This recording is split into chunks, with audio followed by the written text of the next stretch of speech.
Welcome back to the quad. We just took a break. Gus is full. You know what I'm saying? Chef Keshon Drew, man, hooked up. What was that? Jambalaya pasta? Yes, exactly. Ooh, exactly. Man, look, my mouth is watering. But I got a question for you. Appreciate that. Listen, so I think that a lot of times when you're dealing with chefs, I think we do a lot of assuming. You know, so I assume that all the great dishes that you make, that you eat everything that you make. So what dishes that you specialize in that you don't even eat? What types of food? I don't really partake in pork. Every now and then I might eat it, but then I also fast and eat clean a lot too, so I can kind of balance it out. But I don't really eat, like, although I can cook whatever I want, I eat basic. You know what I'm saying? Like I tell you, I eat simple.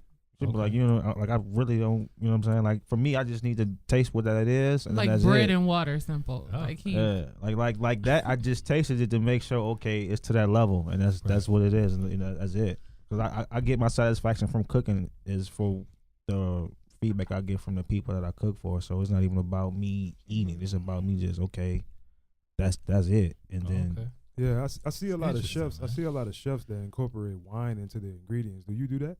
Yeah, actually, in a dish, the pasta is wine. What kind of wine? Yeah, it was a Pinot Grigio. Yeah, white wine. Yeah. What wine does, it just adds a extra layer of flavor. Yeah, you know what I'm saying? Yeah. So like that dish, and how you use it is you'll deglaze. You'll deglaze the. All right, say. That dish has sausage and chicken, what right? part is that? Yeah. I'm about to kind of break it down a little bit. So that dish has like, act like I know what you're talking about. I'm taking notes. Okay. So that's a technical term for how you would use it and what you would do with it is deglaze. Right. And I'm gonna tell you what deglazing is. So that's jambalaya pasta, right? So there's chicken and there's sausage in that dish, which is the proteins, and then you have the vegetables, which is the Holy Trinity, being from Louisiana: onions, bell pepper, and garlic, and then onions, bell pepper, and celery, and onion garlic. Yeah, the Trinity. So, I heard about that. Yeah. Right? Yeah. If you look at my business logo, it's the Trinity in that background. 'Cause I got to rep where I'm from. Like that's the bit. That's intentionally put there. It's the Trinity in the back. You'll see the name and then the Trinity. But anyway, so you'll saute your proteins and then your vegetables, and you'll be doing that on a medium high heat, right? So as your chicken is cooking, you're leaving flavor in the pan, right? And the vegetables. Now the vegetables will pick some of it up from the moisture inside the vegetables, but the chicken is going to leave some flavor in the pan itself. So what you would do then, once you get your chicken to a certain level, you take it out, then you hit it with the wine, and that wine's gonna pick all that flavor up. That's called deglazing. Oh, I've seen that. Yeah, my daughter is obsessed with cooking shows. Yeah. So that what deglazing is. But white wine is there's an extra layer of flavor. So Wow, man. Or you can use it for a sauce. Like there's French sauces that use white wine. A Beurre Blanc is a white wine butter sauce. A Beurre Rouge is a red wine butter sauce. Wow. So Very technical. So getting back to the business part of being an entrepreneur, running your own business, what is your 5-year plan as it relates to staying in this area, staying in this market, and just growing your business? That's a good question. I'm actually in the process of developing a new plan because I had a couple real serious personal situations that took me away from focus. You know, I actually had to turn down business because of personal situations that was more important than getting that money at that time. So I'm actually in the process of my new plan, but I kind of have an idea. Basically, it's growing. It's getting the products going, as I mentioned earlier. The show's coming real soon. I'm about to flood like the internet like real crazy. Like my dreams are crazy, and I know they possible. It's just a matter of time. So it's coming. Do you collaborate? I'm looking at the farmers market. As far as like renting space in the farmers market, there's a kitchen that's I call the area stripper town because it's like well, the strip club. That's where all the strip clubs is. In I know Dallas. exactly where you're talking But it's about. Why? And why do you in that know? area? And, I drive live in that area. Oh, okay. So it's like it's a rental kitchen. There's kitchens you can rent. So I'm looking at that. Oh, really? Yeah, and then there's also I think I said before there's this kitchen that's in the hood, and I may have mentioned it. I can't recall, but it's a kitchen in the hood on Malcolm X that I was supposed to get into a couple months back, but that was like right when the personal stuff kind of took it up a couple notches, so I had to put everything on pause and go, take that route. But that's all coming to an end, and it's crazy because I went to that location, and I think the people that was renting it is gone. So so I think that's gonna be a possibility. But I'm always like every day I wake up, you know what I'm saying? Like my side hustle is Uber. So if I'm not focused on my culinary game, and once you get in the Uber, then I'm having some conversation with some cat about getting them to my level. Like, okay, what do you do? Okay, well, how about I do what you need done in whatever level that need to be done. So I'm always trying to get something accomplished just about every day. I'm glad you said that. I know you have a lot of friends that are chefs. So what is that relationship like? Do you guys trade recipes? Do you talk about growing your brand? I had a guy that we was real cool, and I kind of don't know what happened. That's pretty successful. Like been on Food Network, book. You know what I'm saying? He travels the country, like cooking on a real major level. He actually had got me my first. I was a personal chef for one of the Houston Texans for a little bit, and he actually got me that job. And Cushing, right? Yeah, Brian Keshon. And but we were on the level at one time, and I don't know what happened. But as far as like chef friends, by me being in Dallas, most of my chef friends are back home, so I don't really connect with chefs on that level of chef friends. I might post a picture of something, and somebody might from home might like it. As far as that, but I don't really see my chef friends on a daily basis. And my grind now is my own personal grind, so it's not like I'm in the kitchen every day with other chefs. I'm just like if I meet another chef, then we'll politic, but it's not an everyday converse thing or anything like that. So as far as like the food safety, do you take that serious when you cook? Oh, definitely. That's just one of the most important things. I mean, so with this, can you describe more what you do with your food safety and how you come on the ingredients and watch the doses of the stuff that you may put in and put out? Right. Well, food safety is one of the most important facets of cooking. Yeah. I mean, you can kill somebody. Normally, and I should have asked this before I made what I made, but normally it's a series of questions that you should ask somebody when you're cooking for the first time. As far exactly, allergies and things like that. But safety, you have to be clean. Like wear gloves, you have to wash your hands a lot. There's state tests and local tests that you have to take to be certified in food safety. And I am certified in food safety and sanitation because you can kill people. Mm-hmm. Certain people, literally. With the state of Texas and also with the county of Dallas. So you have to be certified to it's serious, man, because certain people can eat a certain thing and that's it. They don't even know. Yeah, that's serious because you're liable. Yeah, because my little part time, I work at Modern Market. It's in Las Colinas, and it's a healthy food bar.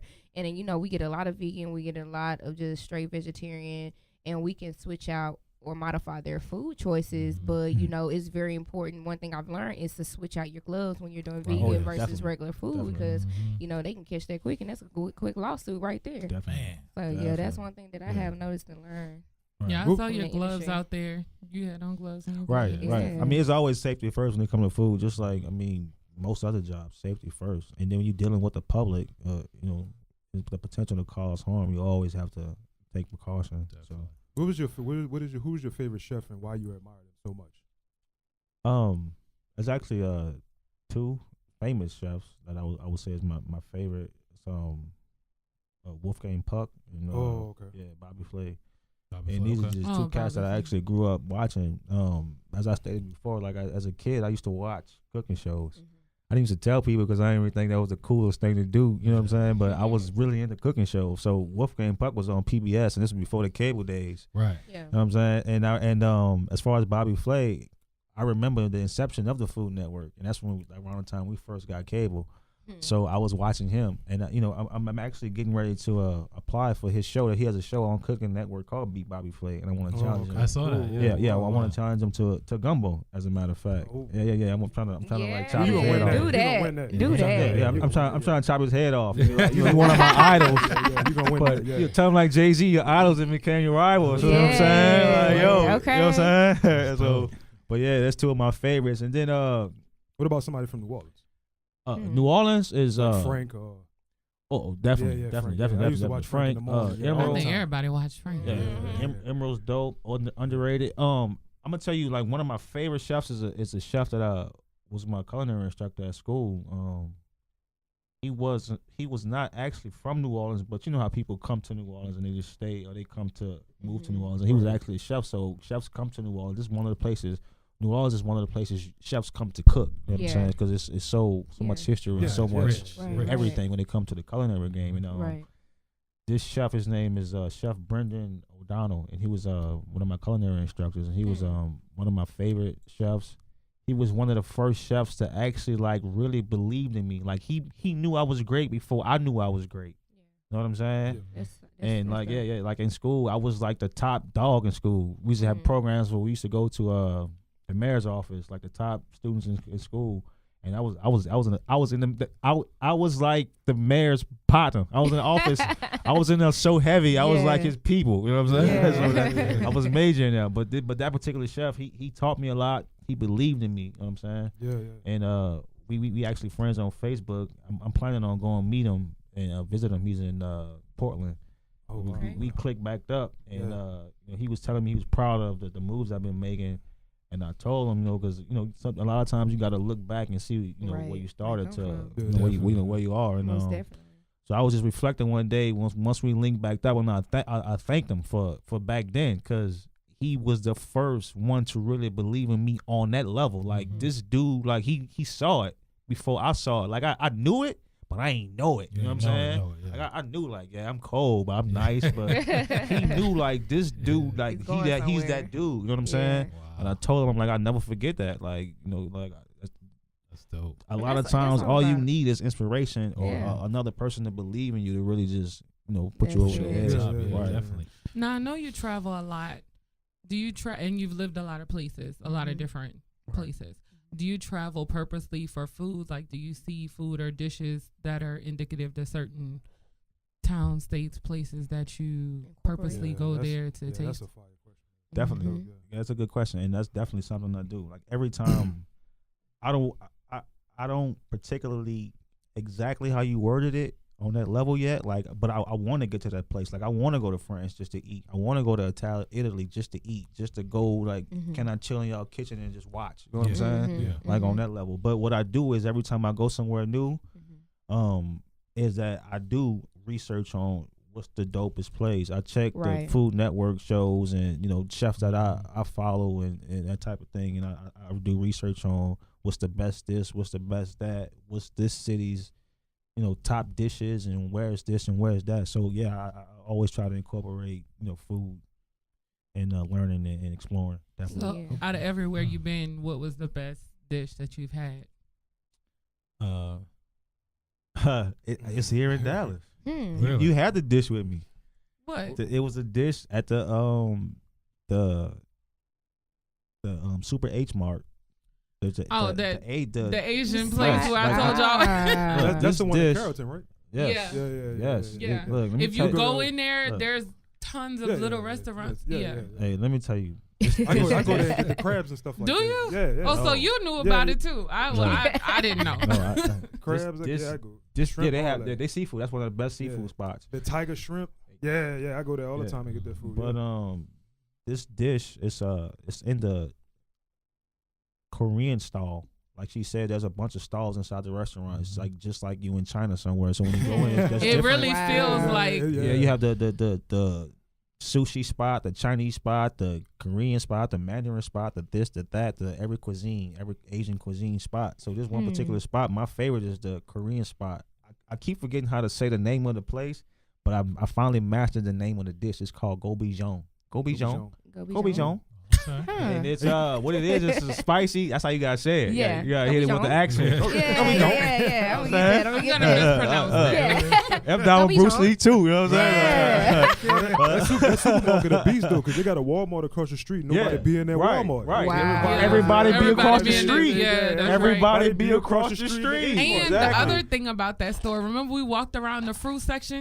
They got all kind of stuff you ain't never seen before. They got jackfruit. They got jackfruit. They got jackfruit. They got all type of fruit. Everything. I be buying all buying new kind of stuff, experimenting. We gotta have a date. Oh yeah. At the Super H. The quad goes. Yeah, to the Super H. I go in Super there and Asian. get lost sometime. Like I just go in there and just it's chilling. huge, bro. I'm chilling. I'm going there and I'm looking at every item and I'm studying this and I can do that and I'm getting inspiration. I love that grocery store. Dope. I love it. Man. So when it comes to obviously you're a chef and I'm gonna call you a master chef because that's just what I do. Okay. Right. Title. Thank you. What type of influences you get outside of the food industry that kind of make you do what you do? Like what kind of influences do you get? Wow. Me and hip hop, I definitely get a major hip hop influence. I mean, I'm born in 1980. I'm an 80s baby. Okay. Right Man, on. golden era. Yeah. So my whole swag, like my swag, because I bring the hip hop to the chef scene. You know what I'm saying? Like I'm AKA Phresh Chef, P-H-E-R-S-H, because you fresh on all levels. I'm fresh. I The gotta get food some on fresh. that, man. Fresh to You know what death. I'm saying? You fresh. Sorry, I We had to get fresh. that on that. Yeah, You know what I'm yeah. saying? Bro, that's So you dope, gotta bro. bring your swag. Yeah, you got to. Yeah. It's So I bring the Okay, swag come and on. So That's fire. that confidence, that Yeah. bodaciousness, that studying, mastering my craft, but at the same time, let me give you my art because that's because it's my art. Right, Yes. right. You know what I'm saying? You're So an check artist. this out. I went in for you with this. Yeah. Right, And right. this is what it Take, is. take Yeah. a bite. Take Yeah. a bite. Right. Exactly. You know what I'm Bite saying? for days. I feel Okay. you. Well, I kind of felt that energy. That's why I wanted to ask. Thank you. Yeah, I appreciate it. yeah, I appreciate it. Now I know you do of course, the movie sets, commercial sets, and stuff like that, and you also do private chef services. Is there one that you prefer over the other? That's a real good question. And I mean, It's Dia. Absolutely. You know. you know, Absolutely. top 5 dead or alive, baby. Yeah. You better ask somebody like 2 times. What? Huh? What they said? Huh?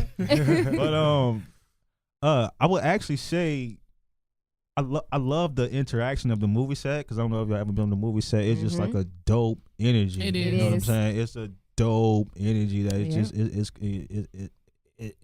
blood sucking. You know what I'm saying? Yeah. It draws you in. So I love the energy of that. But then at the same time, I love the private chef money. Like it's like you know what I'm saying?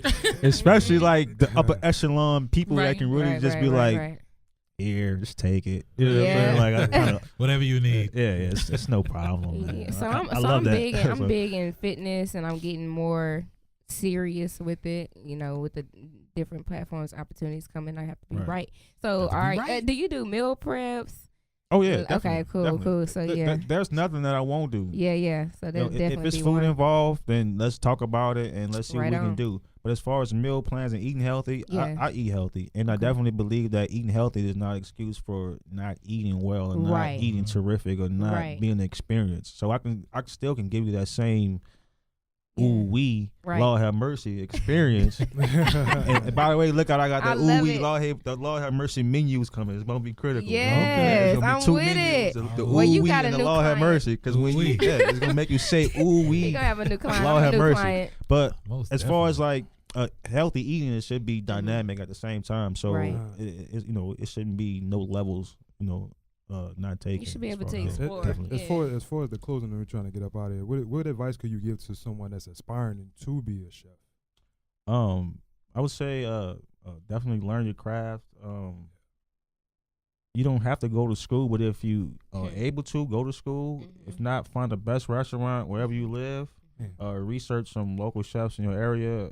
See who's the best, because you want to learn from the best. Like you don't want to learn from some whack like like what you doing, dog type chef. You know what I'm saying? Like you want to learn something that you can take for years to come, and and become great. So research the chefs, the dope chefs, the top restaurants, the top situations as far as culinary and wherever you live, and reach out to them, because chefs love to teach people. So if you reach out to a chef, unless he have like a super ego. Like some chefs have ego. I mean, we all have egos, but some have uncheckable egos or egos that's out of check. Right. So yeah, chefs are some real of them, teachable. Yeah, they right? really are. But yeah. So they love to teach you. So it's really easy. It's easy as that. Oh, fresh. Definitely. Okay, well, give us your links, how people can find you, get in touch with you.